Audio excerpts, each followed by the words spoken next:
início deste ano, a morte de crianças indígenas fez soar um alerta. A fome chegou às aldeias e ameaça o futuro de várias etnias. Na semana em que se comemora o Dia do Índio, é preciso refletir sobre as condições de vida deste povo, que teve a paz interrompida com a chegada do homem branco há 505 anos. Eu visitei aldeias no Mato Grosso e no Mato Grosso do Sul. Nos dois estados, os índios sofrem com a falta de comida.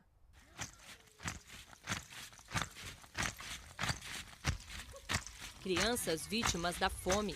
A filha de Máurea, 2 netos de Joana. Ao todo, 15 índiozinhos morreram de janeiro a março deste ano nas aldeias do município de Dourados, no Mato Grosso do Sul. Vidas que apenas se iniciavam foram interrompidas. O motivo? A falta de comida. É muito triste, né? Porque todo mundo fica triste por causa que a criança está morrendo. Essa criança para nós velhos, né? Aí nós morremos, aí o gurizado tem que ficar no nosso lugar. O bebê de Sirlene é um dos sobreviventes da desnutrição. O pequeno Caiuá e outras quase 40 crianças se recuperam no centro nutricional que fica perto da aldeia. Com uma dieta rica em proteína, os índiozinhos chegam ao peso ideal em aproximadamente 5 meses. Mas nem todos ficam internados o tempo suficiente. A mãe vem com a criança, ela passa 15 dias, 20 dias, algumas conseguem ficar até mais tempo. Mas geralmente ela tem outras crianças em casa. Isso faz com que ela deseje retornar.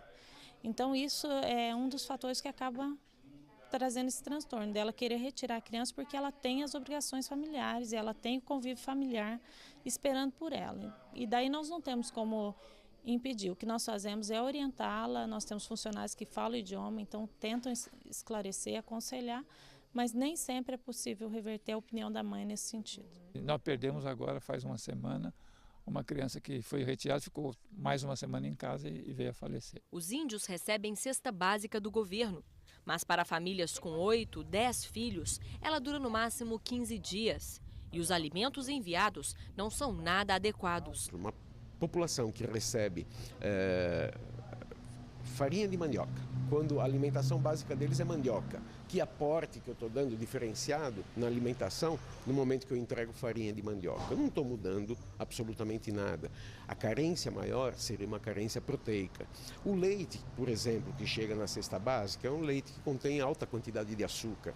Então, muitas vezes, a criança pequenininha toma esse leite e começa com diarreia devido à quantidade de açúcar que tem. Sardinha em lata não é hábito, tá certo, tradicional comer sardinha em lata. Peixe sim, sardinha em lata não. Fora isso, você dá uma sardinha em lata para um bebê, obviamente vai ter resultados não bons para a sua saúde. 4 equipes de saúde visitam periodicamente as famílias que vivem na aldeia. A Índia Priscila é agente de saúde. Algumas vezes leva comida da própria casa para os pequenos, mas se sente impotente diante da tragédia. Eu fico triste, eu fico até emocionado por causa dessas crianças. Então é isso, eu trabalho na reserva indígena, para mim é triste. Eu queria achar uma solução, um jeito de trabalhar para essas crianças. Por que nós temos FUNAIs? Por que ele não ajuda nós? Em outra reserva do país, os problemas se repetem. Entre os índios Chavante, que vivem no Mato Grosso, o acesso à saúde é ainda mais difícil. Ao todo, são 178 aldeias espalhadas por 250 mil hectares de terra na região do Médio Araguaia. No município de Campinápolis, apenas 2 equipes de saúde não conseguem atender cerca de 6 mil índios que vivem ali. Falta de acompanhamento à saúde indígena Chavante. Para melhorar, participação do médico e nas áreas, fazer um atendimento. Em algumas aldeias foram construídos poços artesianos, mas a maioria dos Chavante não tem água tratada nem saneamento. Vivem sem condições de higiene. Quando falta água nos poços, os índios procuram os rios, que já estão poluídos. A água suja e a falta de saneamento básico são as principais causas das doenças que atingem as crianças. Os pais insistem nos tratamentos tradicionais, procuram os pajés, os raizeiros e muitas vezes, quando chegam aos hospitais, a situação da criança já é crítica. Ele acredita nos seus parâmetros, na sua tradição. embora aceite ser transportado ou tomar uma injeção, etc. Mas se ele toma a injeção e depois o pajé vem, com certeza ele vai atribuir a cura dele ao pajé e não à sua injeção. Nessas aldeias, a desnutrição também assusta. 6 crianças Chavante morreram nos 3 primeiros meses deste ano. De acordo com a FUNASA, a Fundação Nacional de Saúde, 2 das mortes foram provocadas por falta de comida. Nas outras, a desnutrição agravou doenças que poderiam ser superadas se as crianças estivessem bem alimentadas. De acordo com esta enfermeira da FUNASA, as índias estão engravidando com um intervalo cada vez menor e, por isso, não conseguem amamentar os bebês. Que antigamente demorava 2 anos entre uma gestação e outra, hoje você tem tendo mulheres tendo filho e outro. Então, aquele que está vulnerável, que ainda não completou 1 ano de idade, fica em risco, porque ela vai ser tratada por uma criança menor, por outra pessoa que não a mãe. Se vocês forem observar o que é a vida de uma mulher, e eu vou falar assim, a mulher Chavante, porque a gente está aqui no distrito Chavante, você vai ver que não é fácil, ela tem que pegar água, ela tem que ir para a roça. Quem é que faz a roça? Quem é que pega lá? É a mulher, e ela tem que tomar conta da casa. Como é que ela ainda tem que cuidar uma criança, tem outra, e assim, é de carreirinha? Entre os adultos, são cada vez mais frequentes os casos de diabetes e de hipertensão. Os índios perderam os hábitos alimentares tradicionais e agora comem muito carboidrato. A gente precisa de quê? Tenha alimento de boa qualidade e que essa população seja orientada quanto a isso. Porque ninguém vai negar, o refrigerante está aí, todo mundo gosta do refrigerante porque é docinho, entendeu? Está aí o arroz que foi incentivado no passado, que não alimenta, mas todo mundo come porque enche a barriga. Isso vai dar uma sustentabilidade à nutrição dessa população? Não. Então, com isso, sofre o adulto e principalmente a criança, que é mais vulnerável. O espírito guerreiro e a força física dos Chavante contrastam com a situação de pobreza em que vivem. As batalhas que eles travavam para defender seu povo agora são totalmente inúteis. A fome e a doença são inimigos que sozinhos eles não conseguem combater.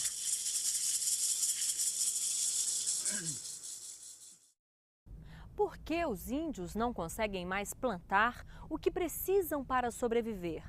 Em algumas aldeias falta terra, mas mesmo naquelas em que há espaço, os alimentos não são suficientes.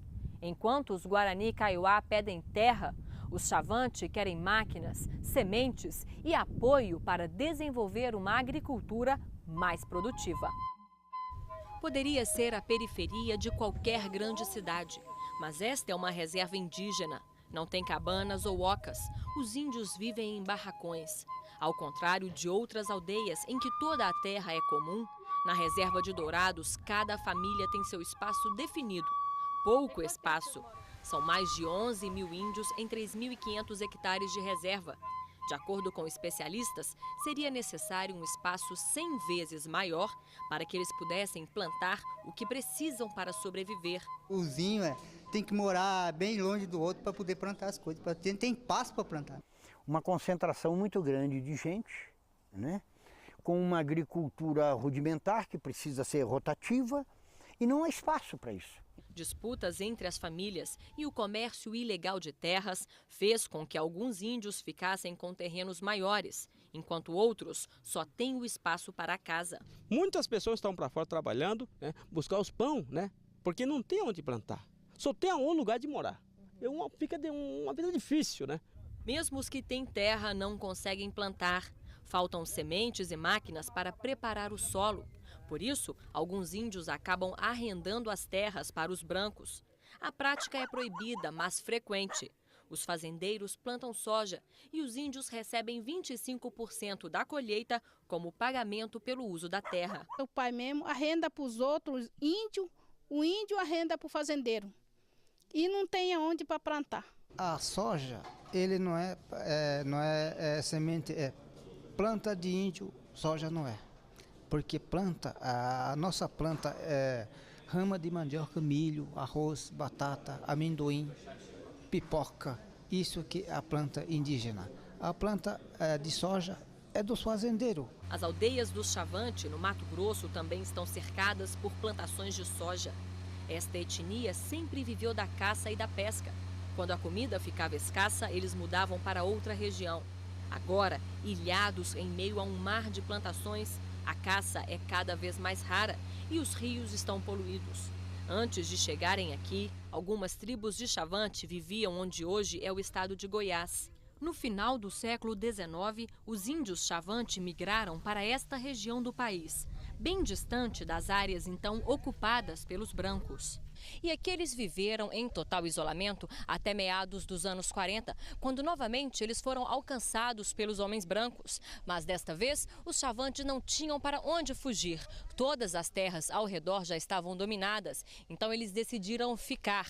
Mas um povo itinerante, que sempre viveu da caça e da pesca, teve dificuldades para cultivar a terra. Aqui o problema não é a falta de espaço, e sim a falta de condições para plantar. O principal problema dos índios é um efetivo projeto de desenvolvimento sustentável, para que eles tenham não só a comida, como a forma de produzir essa comida, né? Então, a alimentação torna-se um dos problemas graves. Por quê? Porque se eu não tenho subsídios para plantar, se eu não tenho um acompanhamento, projetos governamentais que dê essa estrutura, como é que eu vou plantar, colher e desenvolver minha agricultura de subsistência? Então, eu acredito assim, que o problema tem a ver com a alta sustentabilidade dessas populações.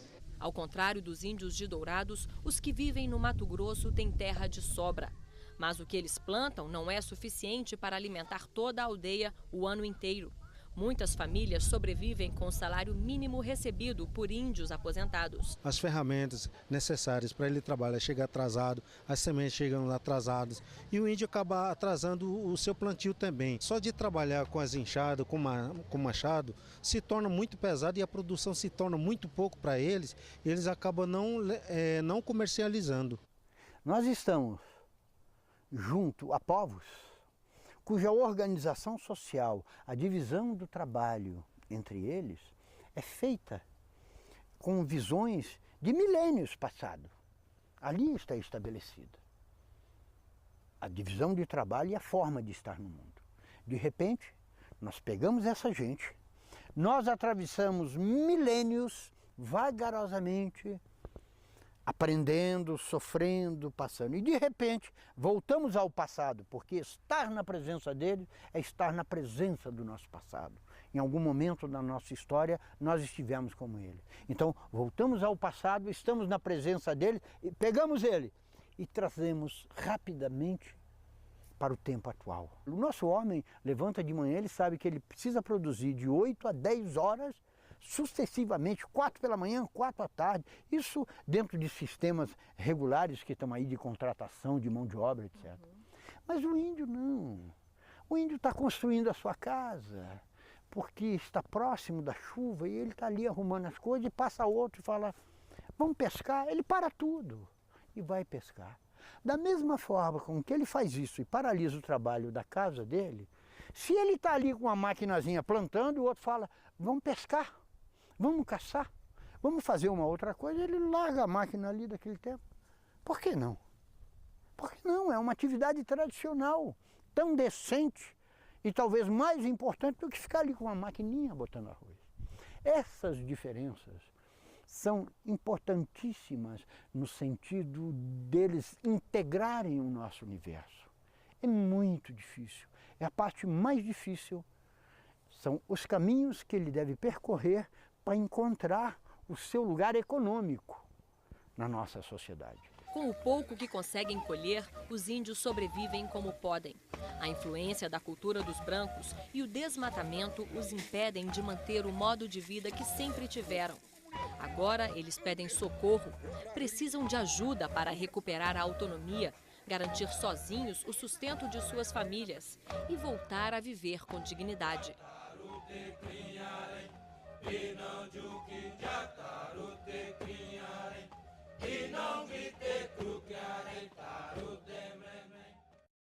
Mas não é só a falta de terra e de comida. A situação de miséria em que muitos índios vivem acaba fragilizando o que eles têm de mais valioso, a cultura. Cada vez mais distantes da tradição indígena, mas ao mesmo tempo com dificuldades de assimilar a cultura dos brancos, os índios sofrem com a perda da identidade.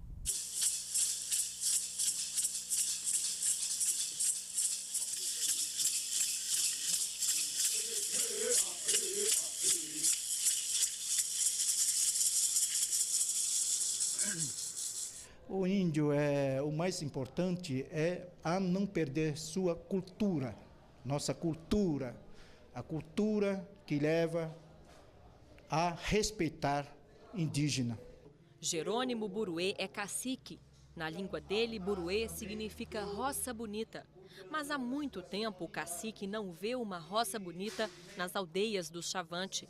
Lá, ele vê pobreza, tristeza, fome.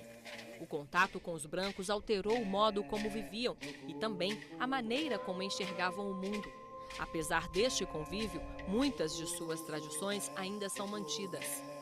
Os índios Chavante têm sua visão de mundo e sua estrutura familiar totalmente baseada nos sonhos. Nenhuma decisão importante tomada pelos anciãos de uma tribo deixa de levar em consideração os conselhos e as informações que eles recebem durante o sono.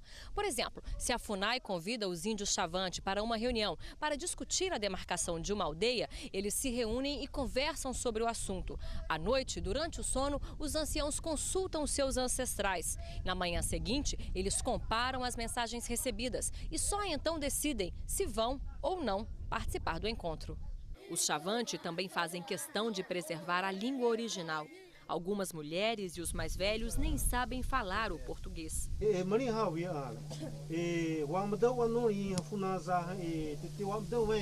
Mas a convivência com os brancos criou novas necessidades e valores. Os índios querem ter acesso às comodidades da sociedade moderna, mas não entendem o preço que têm de pagar para isso. Uma vez efetuado o contato, nós não podemos limitar os desejos, são desejos humanos. Ele vê você, uma mulher indígena vê você com uma roupa bonita, ela deseja essa roupa, um bom sapato, você se pinta, fica formosa, ela também é uma mulher como você e deseja isso. Os homens da mesma forma, um motor, uma máquina, ela produz mais trabalho que eu. Eles vão no contato conosco, ver a vizinhança e quer tudo que o vizinho tem. Ele quer, porque ele vê que facilita a vida. Porém, ele não sabe o preço que ele tem que pagar por aquilo. E o preço não é o preço comercial só daquilo, mas o preço que ele vai ter que dar em vida, em suor, em trabalho, para manter aquilo. Ele desconhece isso. Entre os Guarani Kaiowá de Dourados, a perda da identidade é ainda mais evidente.